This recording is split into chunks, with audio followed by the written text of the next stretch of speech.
Hi, I'm Brian Horn, editor of Lawn and Landscape magazine. Thanks for attending this webinar on raising prices in the green industry. Before our panelists introduce themselves, I wanted to go over a couple of items. First, if anyone has questions for the panelists, there is a Q&A box if you're in front of a computer. Just click that icon, type it in. Only I or only the panelists will see it. So we'll be fielding those and get to those as we can. Second, we will send out a link of this recording to everyone who registered, and it will be hosted on lawnandlandscape.com, so you can view it whenever you have time. And with that, I'm going to turn it over to our panelists to introduce themselves, and then we'll get into questions. Brian, why don't you go first? Thanks a lot, Brian. My name is Bryan Gyllen. I work for DeSantis Landscapes. I'm the VP of Operations. I've been with the company for over 12 years, and our business mix is we're a full service company, so we do maintenance, construction, and enhancements. We have a mix of about 80-20 residential to construction, 80% construction or 80% commercial, 20% residential. Okay, Chris. Hi, I'm Chris Maroun with Merkle Farms Landscape Contractors up in Moultonborough, New Hampshire. And I've been in the industry for 37 years. We do 80% design build, 20% maintenance. And what's your commercial residential mix? We do very little commercial. We might do 5% commercial. The balance is all residential, second home community. Okay. And Mark? Thank you, Mark Stewart with Field Routes. I was one of the first employees here at our company. And for the past 10 years, we've been making technology to help make lawn, landscape lives a lot easier, pest control and many other, pool cleaning and everything else. But fortunately for us, we're very excited to be able to take care of you all and all of our great customers. And thanks to Mark and Field Routes for sponsoring the panel, the webinar today. We really appreciate it. So let's get down to it. Raising prices, difficult thing to do, I would imagine, especially if you own the company. So I guess let's just start with a very general question. How do you approach, well, first of all, when do you know you need to raise prices? Is it something you're going to do every year? And then if so, how much? Or is it on a year-by-year basis? And Chris, I'll throw that out to you first. So, I think there's a couple of things that you have to look at. First of all, if you have fixed contract pricing or, you just do service by service for your clients. And, for me, I think it's, you have to look at your surroundings and, things like your workload, when did you last increase your prices? What is your competition doing? And, does your competition charge more than you do? So I think there's a lot to be said for that. And then, in these times where most people seem to be busy, I think another factor is what is your schedule backlog? If you're super busy and you have a lot of stuff backlog, then that to me would be an indicator. And then, of course, there's the economical factors that you have to take into consideration. Prices of fertilizer have skyrocketed, fuel skyrocketed. So I think you have to really look at things from a very broad spectrum. Brian, how about you? A lot of the same things that Chris said. I think for us, a lot of it starts with evaluating kind of where our costs are at, trying to project what labor is going to look like, kind of moving from one season to the next, what kind of escalation we might see on material costs, and just looking at efficiencies and kind of where waste might be within our own contracts, just understanding, are we performing kind of to the estimates that we have out there? And is there any room to tighten things up? So, but a lot of the same things that Chris said, just trying to understand market, understand kind of where our customers are at. Mark, anything to add? Yes. From spending thousands of hours with companies across the country, definitely get to hear a few secrets, but Fortunately for me, I think it really comes down to adding value, because if you don't increase prices to your customer, you're going to hurt your employees. So at the end of the day, I really think if you're going to continue adding great service to a customer, you need to hire great people. You need to continue to give them increases. You need to basically, at the end of the day, not tell the customer I'm increasing the price just to increase the price, but I'm one to offer you more value. And to do that, you're going to have to help our great company out. So I really think it comes down to continuing to add better and better value to the customer is the ultimate goal of raising these prices. So now that we've checked the box that, we, as a green industry company, as a business in general, you need to raise your prices. So what is that process like when you have to go to the customer and say, we're raising your prices? How do you approach that at each of your companies? And Bryan, I'll start with you first. As far as the process is concerned, we kind of start that process in August, where we will start by just kind of evaluating again where our costs might be when we move into the next season. And then, we spend a lot of time kind of evaluating things like average wage, kind of where our gross profit is coming from, whether it's from that base maintenance contract or if it's coming from enhancements or snow. And then, as we kind of navigate through that process, we're really able to try to, a big part of raising prices, I think, is trying to make sure that we're also kind of keeping our contracts as tight as we can. We're in a very competitive market, so it's important to us to make sure that we're not overpricing ourselves in the market as we kind of move from one season to the next, but at the same time, keeping up and maintaining margins. And is that done through a letter, face-to-face, phone calls, and it depend on the customer? Yeah, I think it's certainly a face-to-face conversation that our account managers will have with the clients. That's ideal. We do a couple of things just to kind of give the customer a heads up. We might send a letter out ahead of time that kind of outlines the reasons why we might be asking for an increase. So that gives people to process a little bit before we have the face-to-face conversation. So that's been pretty effective over the last couple of years. Chris, how about you? What is your company and your approach to raising prices? So, very, very similar to what Bryan said. We did end up sending a letter to all of our clients, and, our more high-end clients, we customized the letter to them, and we just basically, explained why our prices were going up. It was related to labor costs, it was related to materials, and just all the things that I think people have been hearing in the news, over the last at least 6 or 7 months. I believe that when you're doing it, one of the things you don't want to do is you don't want to be sneaky about how you're going to raise your prices. So sending out the letter or having a face-to-face conversation with a client when you see them, is a good approach. We also believe in strategy. You need to sort of have a strategy in how you're going to raise prices. I remember back to 2008 when things fell into a slump. We wanted to renew a lot of our contracts. So we created a program that allowed our clients, to take a percentage. We gave them a 10% discount on their highest priced maintenance service.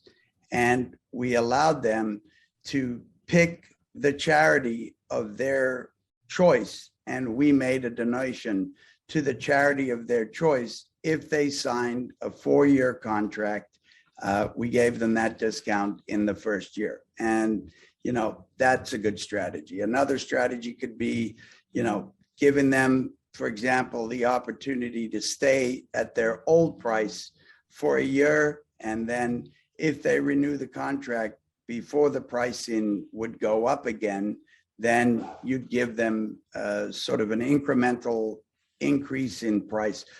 We like to sign 3 or 4 year contracts because it locks them in, and there's value to that. Obviously, you need to explain to your customers why you're going to raise your prices, and I always believe in focusing on the benefits to the customer.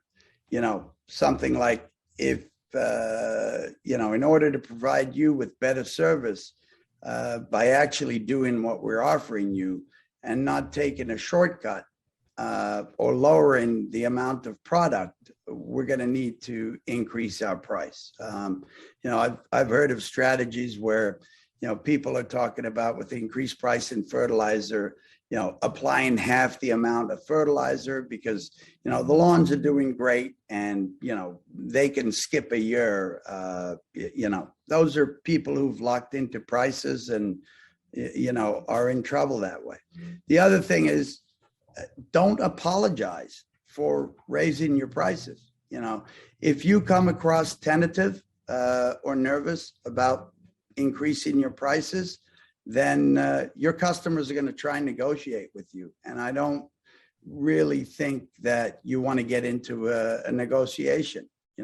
Focus on the benefits to the customers that the price increase will get them. If you have happy employees, our company raised our labor rate by 23% this year. And, we did that so that we had employees that returned. They were happy employees. They felt like they were, going to be paid for the work that they do. And we didn't have to worry about whether guys are going to come back or we're going to have to cancel some clients because we don't, have the service. And then, my last thing is you should expect to lose some clients when you raise prices, but you're also going to gain clients. And the customer who's solely focused on price maybe isn't the customer that you want. After 37 years in the industry, I can tell you that, those aren't the clients that are going to be your bread and butter. So, drop them and you'll add a better client, but be confident in, raising your prices. And I think you'll do just fine. Well, how did you get to 23%? Why was that the number? Well, so that's interesting that you asked that. We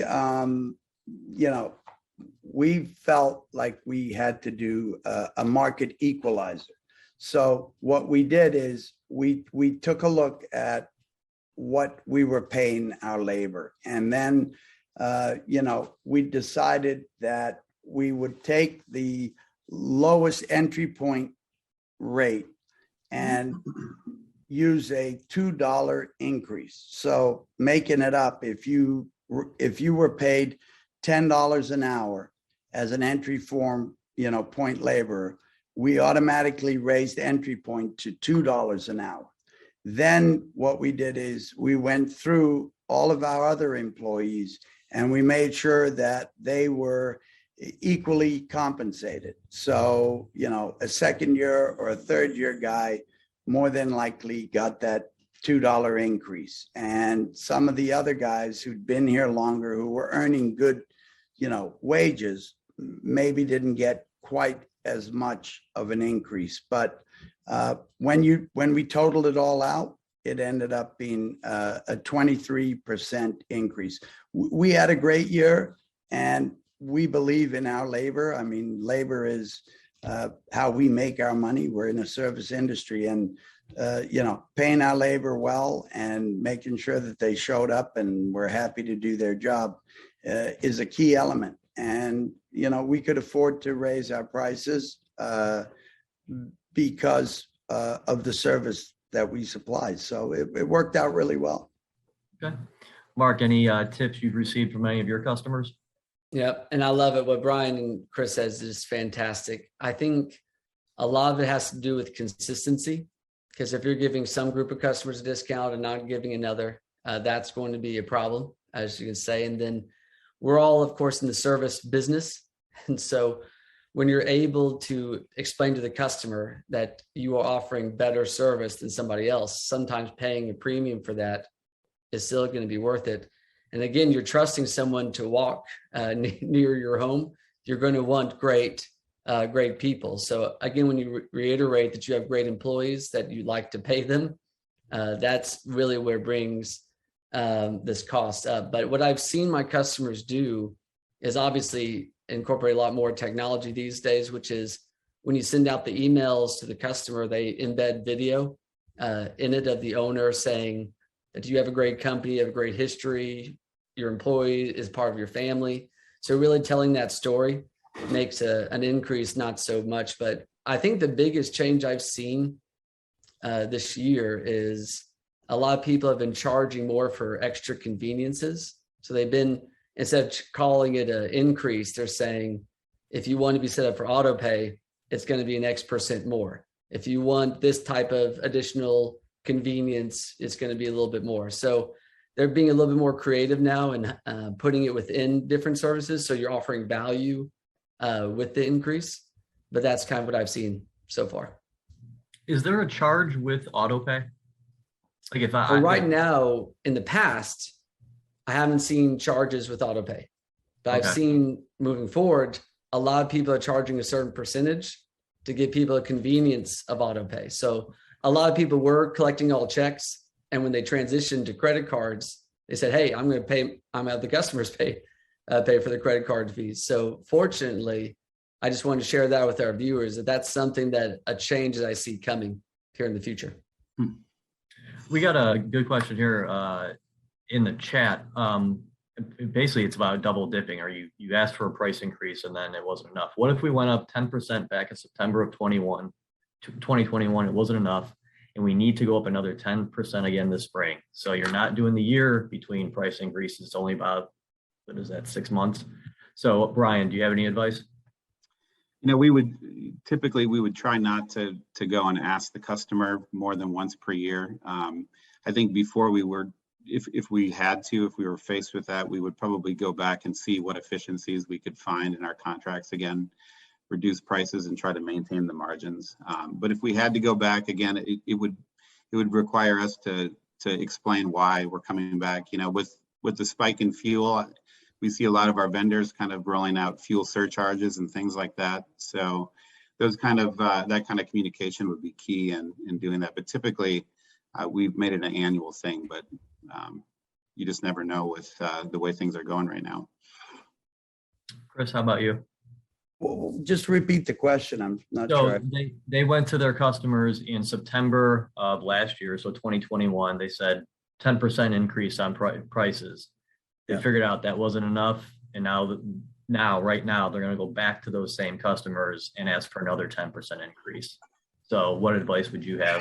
So personally, I'd be very careful about doing that. And, I think that what you need to do is capitalize on increased business and, try and take an opportunity with a new client, do some testing, pricing on different things, go out and test, raising your lawn prices by 25%. See, out of 10 estimates you send out, how many do you win? If you're winning, anything more than 5, you should be all set. You can do that. But I think going back to someone after 6 months, and again, it depends on where you're located, but where I'm from in the Northeast, that would mean through the winter months, I actually decided to raise that client's pricing. They hadn't even had any services or few services between September and May. We just wouldn't do it. I also think Bryan makes a great point. You just need to go back and look at where you can be a little more cost effective. Don't ever give up quality. I think that quality trumps everything. And, there were years when I first started out where I put less money in my pocket, but I was hell bent on quality. And, it's hard to beat a good reputation. So, I would say try and look towards new customers and increasing their prices. And, in the end, I think you'll be okay. Mark? No, that was perfect. I think it's funny because I was talking with the client right before this webinar. I told him what it was about. He said, send me the link. I'm going to join. But he did give me one good pointer. So you got to give credit where credit is due. But what he told me was he's going back to his customers again. So again, this is brand new territory. Many of us have not seen this kind of craziness go on before. So usually the rule is you increase once a year, you don't do it again. But now with all the craziness going on with gas, it seems to be an opportunity. So what he was doing, and I think it was a really unique idea, is he's going to his customers and saying, because gas prices are this price, I'm increasing by X percentage. When gas prices go down and it is at this value, your prices will go back down. So it's kind of a nice way of saying, I'm not doing this just to make more money. I'm not going to continue charging you this rate. But if you could help me out when this is a little bit crazy, I would appreciate it. So that's one way to go about it. I'm not saying it's perfect because obviously we're all kind of in the same boat as what do we do? But then the second one is exactly what Chris said is right now with residential going so crazy, there's so many houses that people are wanting to buy that it's kind of a really good time for all of us. So these people are paying a premium for their homes. They're definitely going to want their yard to look good. So the good news is for us is there's going to be more business than we know what to do with. And so if you really focus in either on new sales and increase those pricing or tell your customers this is a temporary cost increase, I think that could be two strategies to go after. Yeah, I think that's great input there, right there. That's a good way to do it through an additional fee, and you can re-edit the fee or change it at a later date. Yeah, surcharges are everywhere. We just got a bill for a shipment of trees. The fuel surcharge on the shipment of trees is $800, and the cost of the load is $2,400. So it's a 30% increase in just the fuel surcharge. Yeah, I think you make a good point, Mark, about not having it be permanent. Maybe tying it to an index of some kind, so you can kind of show them when you turn it on and maybe when you turn it off is probably a good practice. Yeah, I agree. And that's what I love about our customers is they see it as helping out the industry. So because we're all in the same boat and we all have plenty of opportunity to grow. So if we all win together, it's kind of the goal. So he gave me that advice. I asked him, I said, can I say that in the webinar?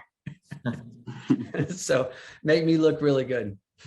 I wanted to follow up real quick about if they're not comfortable going back or they're not going to raise the price. You said you got to cut somewhere. Bryan, any recommendations on where they should look first to make cuts? Well, again, to Chris's point, you got to maintain quality on the sites. You got to maintain that value. So, what we do is we break up our maintenance contracts by service lines, and we use Power BI to kind of analyze things like variances in service costs, average wage. So we try to get into the details of kind of maybe drilling down on some of those things. Are we using the hours that we need? In trying to find efficiencies there, other techniques like job scripting or path of motion is always, go out and watch your crews and see how they're doing the work. And is there something that you can tighten up on the site? Are they picking up that blower the first time that they, as soon as they get out of the truck? Or is there some process that you can tighten up in the field that will give them more hours so you can maintain margins? I mean, that's what I would say. Chris or Mark, did you have anything to add about where to cut? I'll let Chris go first. All right, thank you. So there are some really great routing programs. field routes. They can help you with scheduling, and they can help you with routing. I think those are the things that really allow you to cut. Labor is by far our biggest cost. And, if you can control your labor, you're going to do it. The field routes will do an outstanding job with you to do that. I also think that, managing your rollout time in the morning is paramount. So, we get into the office very early. We plan our day out. We make sure that, everybody knows where they're going and what's happening. And as soon as the clock hits 7, we're issuing orders and, we're trying to manage that rollout time. And, being organized is going to make a huge difference. Bryan was 100% spot on. Don't give up quality. So, you got to just figure it out. But, look to get some kind of software that's going to help you do it. Mark? I think they said it, Chris is right. Routing is probably the number one thing that you could drop costs right away. If you're doing it manually or with an older system, you're right. That's number one. And then Bryan is right. You need to have like live accurate data on a dashboard. So it's pulling it directly out of your system so you can know and trust it. It's not, am I sure this is it? So with having live accurate data and improving your routing, that's usually a cost saver really quickly, right then and there. Okay. Fuel, getting a lot of questions here about fuel surcharges. So let's just jump into that. With fuel prices always going up and down, how do you all approach fuel surcharges? And is it something you're doing all the time, or is there a number it has to get to for you to add a surcharge? Chris, do you want to go first with that one? Yeah. So, we're in the Northeast. We just spent the entire winter planning and, looking through our numbers and doing a budget, which, by the way, if you don't do a budget, you need to.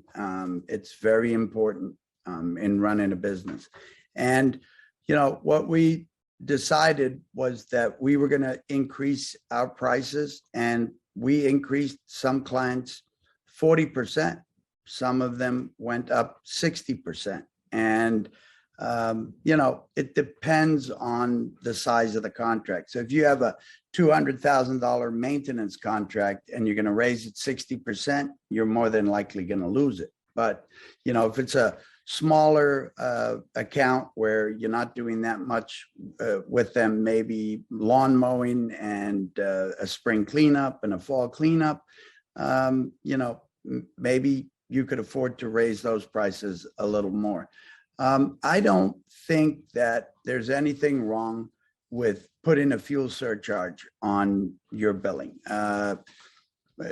Something that surprised me, a friend told me the other day that their cleaning service lady sent them a letter and said, "You are beyond my travel distance, which was 15 miles. Therefore, every time I come to clean your house, I will be charging you an additional $20 as a fuel surcharge." I thought it was kind of high. He didn't really care about it. He wanted to have his house cleaned, and he said, "That's great. I understand." I think it's really important to understand that today, high prices are just kind of the norm. I mean, chicken has gone up, meat's gone up, food, just about everything that people are dealing with has gone up. So if you haven't raised your prices, you absolutely should be raising them, because in 37 years, I've never seen a better time to raise prices than right now. I mean, it's ripe in the news every day. You're hearing about it. Just think about all the things that affect us in the landscape industry: PVC, steel, fertilizer, chemicals. If you use chemicals, some of the chemicals have gone up 100 to 150%.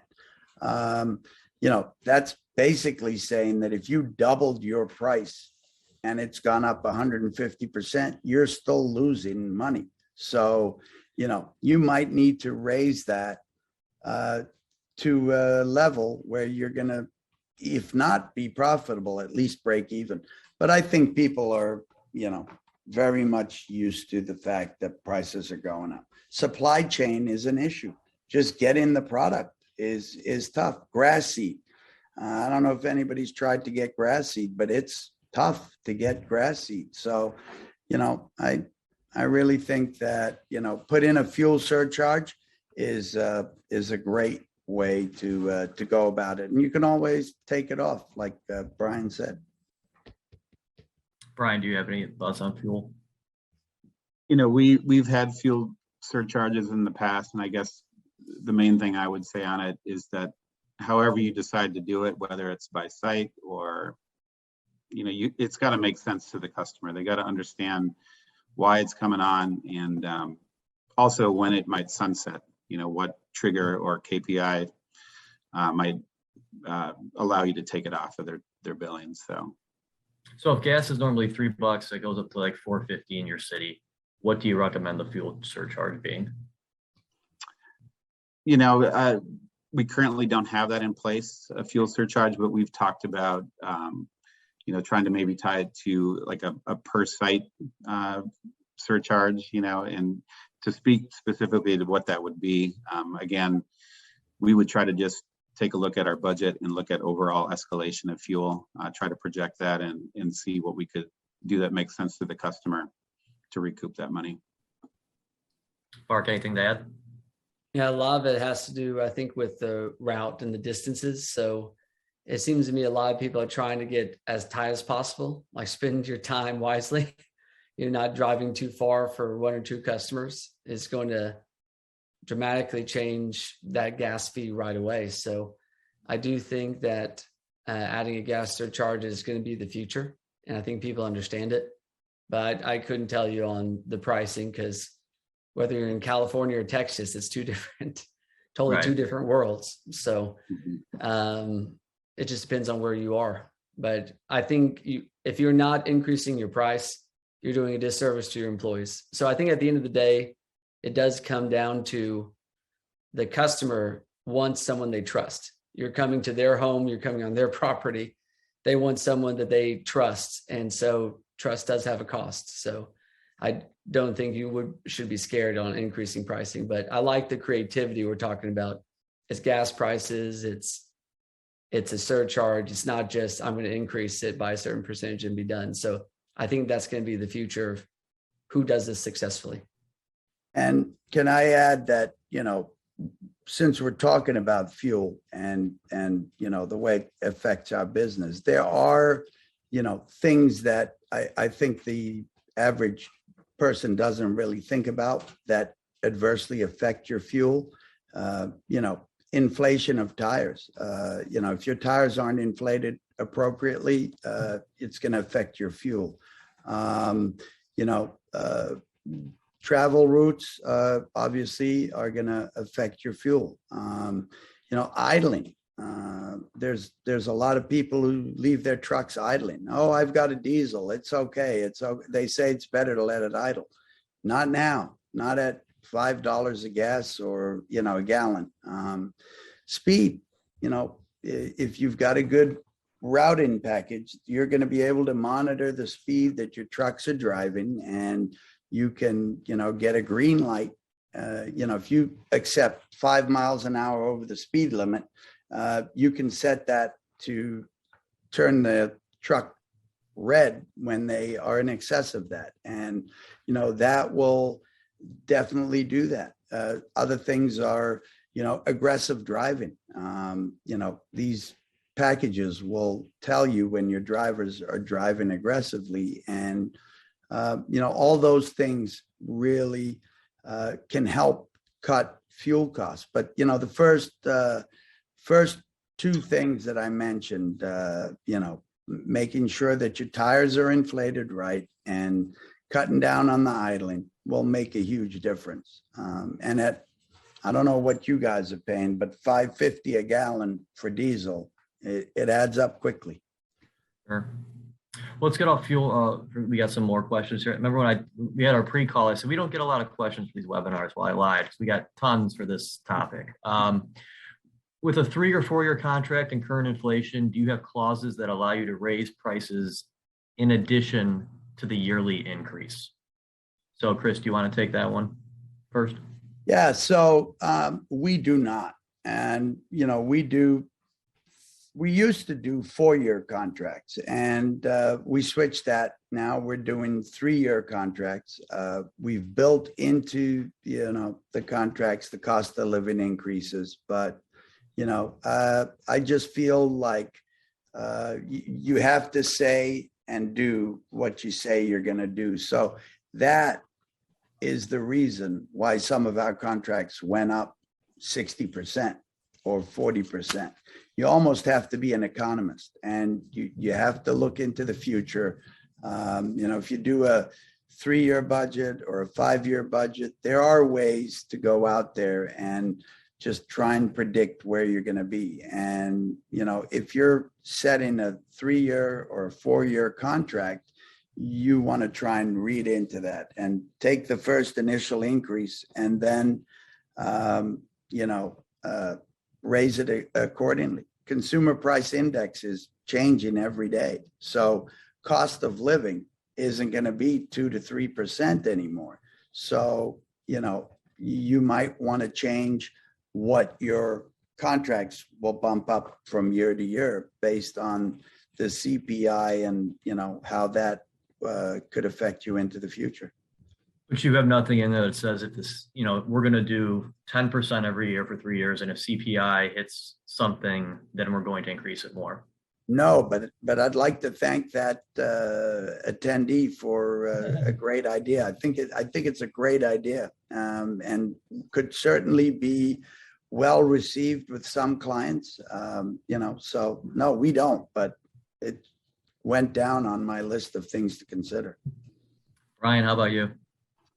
We have some contracts that are multi-year that have a CPI kind of trigger in there. We've also done some multi-year contracts in the past where we didn't have any escalation clauses, and that can be painful too at the end of the contract period when you go back and you really start looking at your costs and kind of what margins you'd like to have. There can be some sticker shock there too. So it can go both ways, and when you have a dynamic when prices are as dynamic as they have been, it's tough to keep your finger on it. I think just trying to be aware of what the customer is looking for, being aware of if you're still competitive in the marketplace is really important when you're in a multi-year kind of arrangement like that. Do you have CPI in all of your contracts? CPI? No. Okay. Mark, any thoughts on that? Yeah, I think this is what's changing in the world because gas prices are fluctuating so crazy, and labor and product. So I think this is going to be something that we're all going to have to deal with in the future for sure. So I think it's a good idea, but I haven't seen a lot of it yet. So that's what I'm saying is you're thinking like an economist, like Chris said, is you got to think ahead, and that I think is a really good thing to do. Let's see. How do you handle scheduling your work and workflow process from estimate to delivered product? Bryan, do you want to take that one? So we're on Aspire, so we kind of work through. We build the opportunities out in there, and then once we win a contract, that gets turned over to our production managers, and they work on building the schedule, which is. When you're growing, that's a dynamic process. When you're adding new accounts to your mix, and you're always trying to find efficiencies in there. So we use the routing tool inside of Aspire, which is helpful. You can kind of see where you're gaining and kind of making efficiencies on your routing. Does that answer your question? I think so. Chris, how about you? Yeah, to be honest, I think I align perfectly with what Bryan said. You just really have to be aware of all the different factors that input into it. And so I think The routing programs are really great. And the scheduling packages that are out there, there's some really great ones. And, you know, the world, in my opinion, has changed, you know, in the last 10 years dramatically, in the last 5 years, even more so. And, you know, who knows where we're going in the future, but these programs are amazing what they do. And, you know, I think that if you do not have some kind of a software to help you, I think you need to jump on board and find something. Mark? Yeah, well, you know what software I like. So that's good. But the good news is Aspire is a great company and we work with them a lot, thankfully. So definitely don't mind hearing about Aspire. So fortunately for us, field routes would be checking all those boxes. So our goal, of course, is be the future for you. So give us the opportunity. Chris, this one's for you. With your higher percentage of residential customers, what do you feel is a reasonable increase percentage for price per lawn cut? What factors are considered for a price per cut? So, you know, on most of our residential lawn cuts, we have a lot of long-term customers that we have really tight routes. I think our maintenance trucks do about 2,500 miles a year. That's how tight our routes are. And so, you know, you have history that can tell you how long it's going to take you to get somewhere, and, you know, how much it costs to cut a lawn. And, you know, I think if you look at that and take into consideration the fact that fuel has gone up, you know, at least 30 to 50% in some places, you know, on a per lawn cut, your two biggest costs, you know, you have fuel and you have the labor. So I wouldn't be afraid to go up 30%. And, you know, if you didn't price it correctly in the first place, then you might need to go up a little more. And I think, like I said before, you're going to lose some clients and you're going to gain some clients. You know, where you stand to make your most ground traction is in new clients, and, you know, try and split it between the two of them. But I'd say range 25 to 50%. I wanted to get, before we have to wrap it up, I wanted to get into, you know, that losing customers is a big deal. So when you present the price increase, is there back and forth at all, or is it just like take it or leave it? And if they do leave it, what percentage of the customer does that for you? And then how do you break up with them, I guess? Bryan, do you want to take that? Yeah, sure. You know, I think largely, you know, as we kind of go through our contract renewal process, we kind of arrive at where we feel like the price needs to be.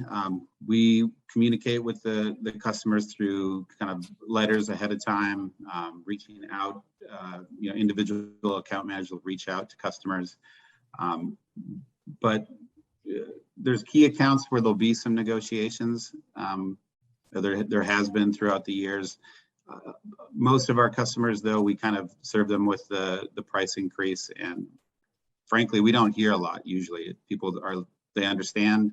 I think we've done enough to kind of communicate why we're increasing. So a lot of times we don't hear anything back. But there's key accounts, you know, that we'll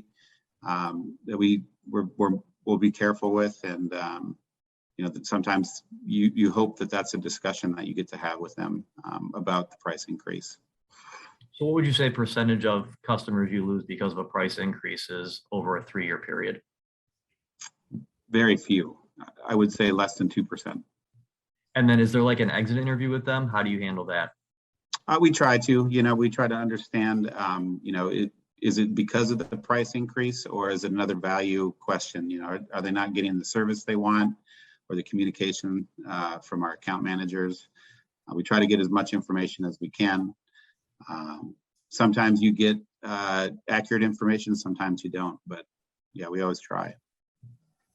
Chris, how about you? How do you handle pushback on price increases? And if they leave, how do you handle that? So, there's always pushback. And I'm going to go back to, what I said before, which is don't be tentative, don't be nervous, be confident in what you're doing, be prepared when you're having a face-to-face with a client. Absolutely be prepared for pushback. So line your ducks up in a row and start to cite, the different things that affect the service you're talking about. So if it's fertilizing, fertilizing prices have gone up, fuel's gone up, all these different things. So, I would say on 50% of our customers, I'm not going to say it was pushback, but it required a conversation with the client. They called us up and they wanted an explanation, and, we were well prepared and, spoke to every client and explained it to them. And what we found is some people dropped some services in order to keep their prices lower. And, oftentimes they would ask us, how can I cut my price? So we have a service, we call it the garden service. And it's, we either give it to the client, it's weeding and edging and sort of detailing the property. And we do it over a 6-month period. It's May, June, July, August, September, and October. And, we will offer the client the ability to drop the May service and drop the October service because weeds aren't necessarily growing at that time. And, we're just about getting done with the spring cleanups, so we can get away with it. And that can, drop the price a little bit.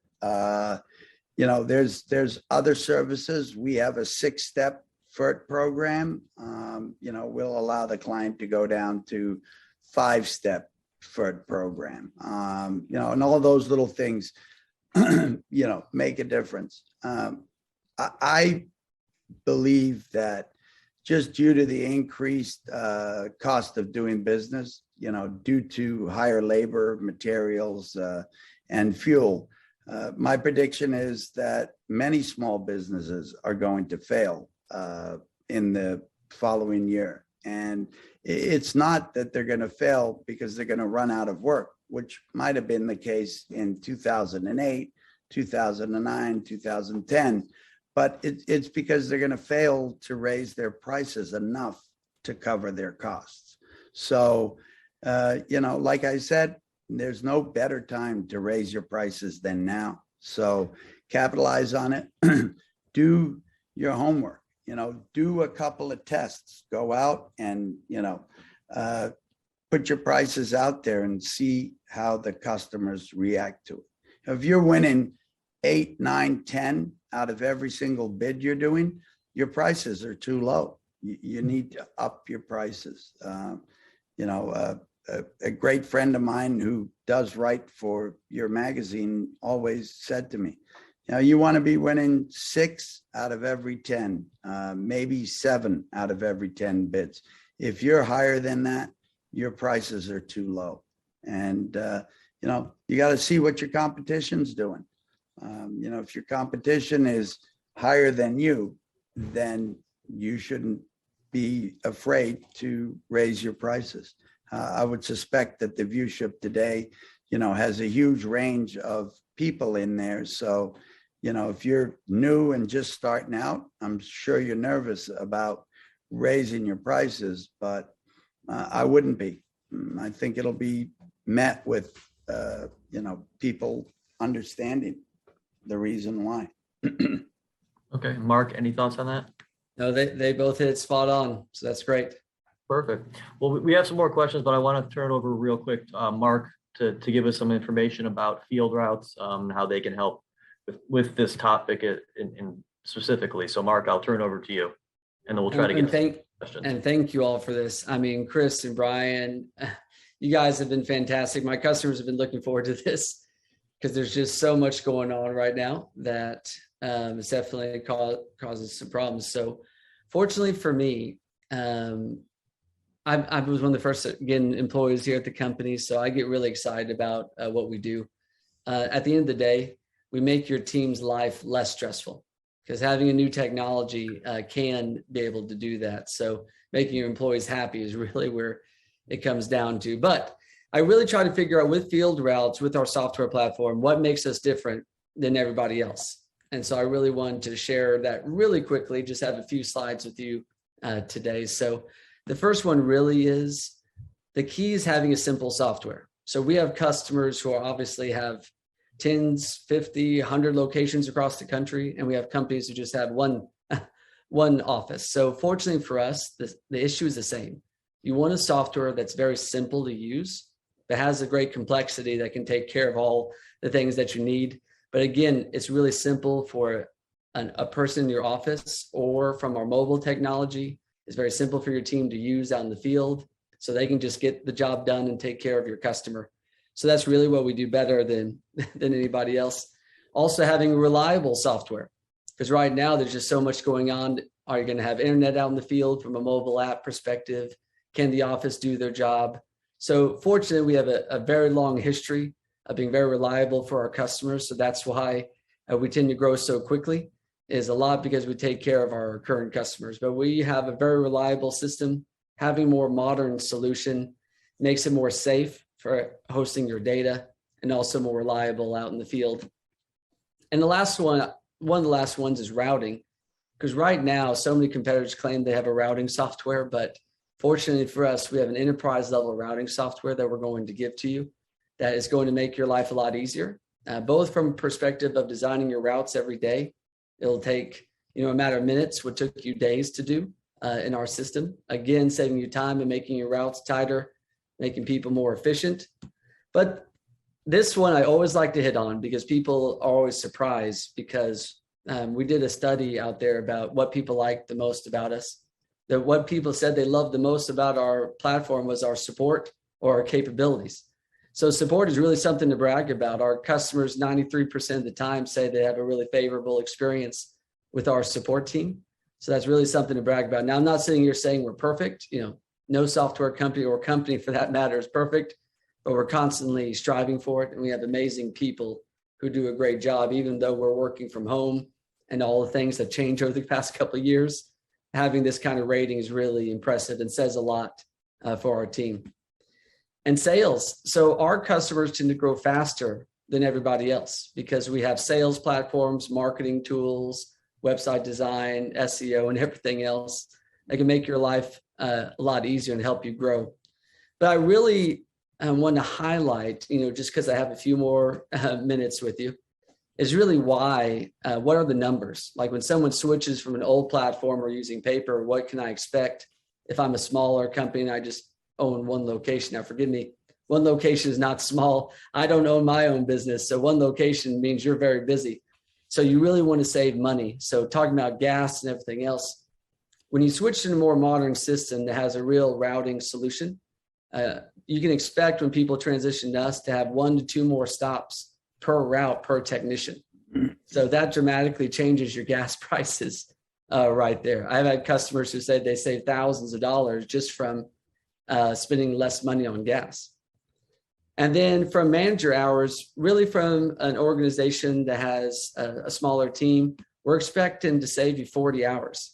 Because right now your team is having to manually do a lot of activities. And with a modern software, we can automate a lot of the billing, scheduling needs to make your team's life a lot easier in the office, because we all know it's very difficult to hire great people. And then billing. So because you're increasing pricing, sometimes billing can become more of an issue. Maybe it wasn't in the past. And what we've noticed is when people transition, they improve the time it takes them to get paid about 5%. So I've had some companies say you double, triple that number. But thankfully, increasing your billing, adding more stops. So for a few organizations that we did some research on, some smaller companies, we saved them roughly $1,700 just from an office operational perspective. So if you're using a lot of paper, that number can go up really quickly. So what I want to say is, every software company wants to tell you the same thing, that they're amazing, they're wonderful, but I really hope that you would give us the opportunity to prove that we are the solution to help you in the future. I think what one of my customers told me, goes, I've tried every competitor out there today and no one compares to Field Routes. But what's funny is you guys don't act like it. So our support team answers the phone. We're very friendly, we're nice, and people don't usually expect that from an industry leader like us. So fortunately, I think you'll really like the experience that you have with us, and obviously very much appreciate your all's time and Bryan and Chris and your insight. I even took a lot of notes to take back for my customers. So thank you.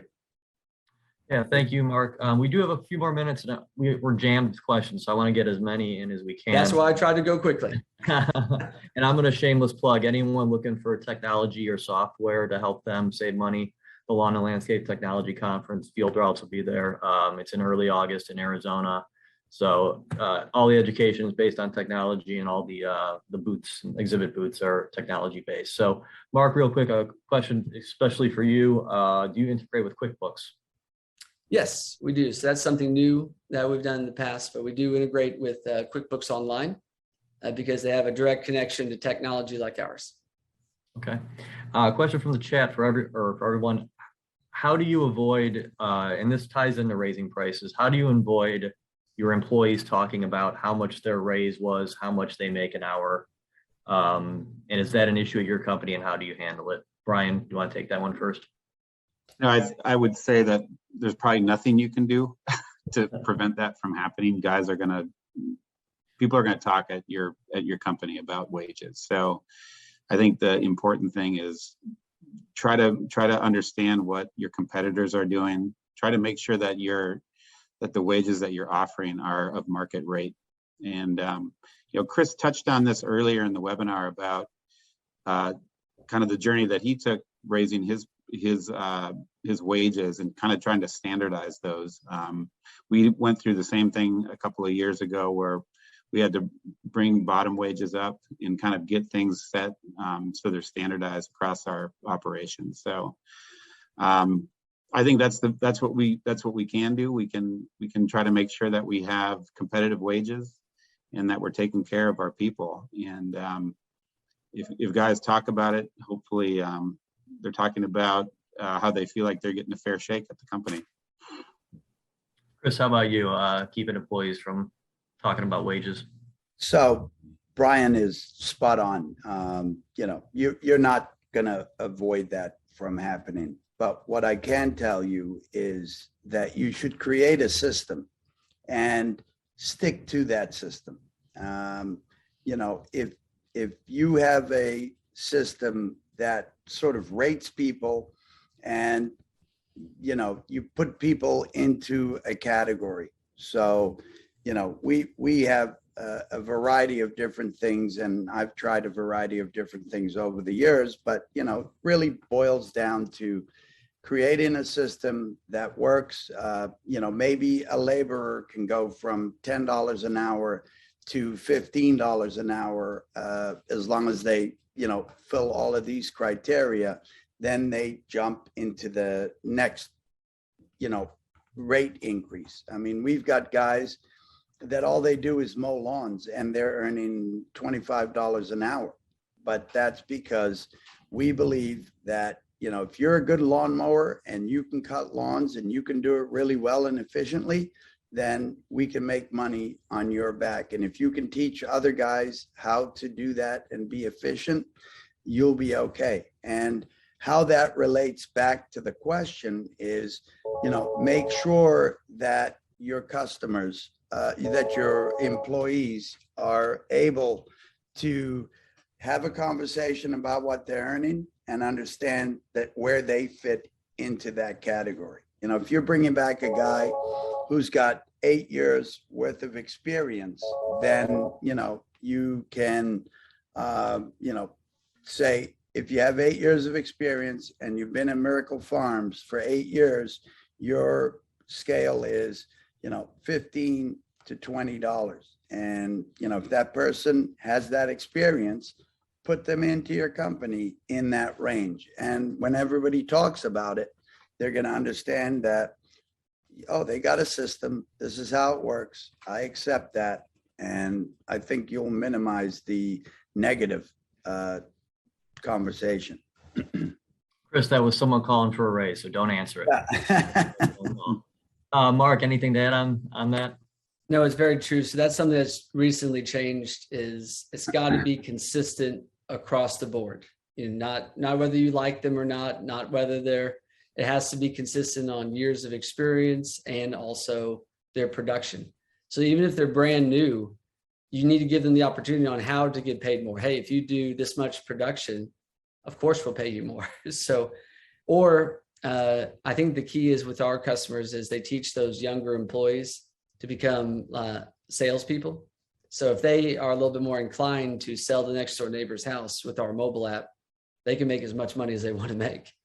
But at the end of the day, that's something that's new to this industry, but it's always being consistent and being it across the board. So there's no arguments.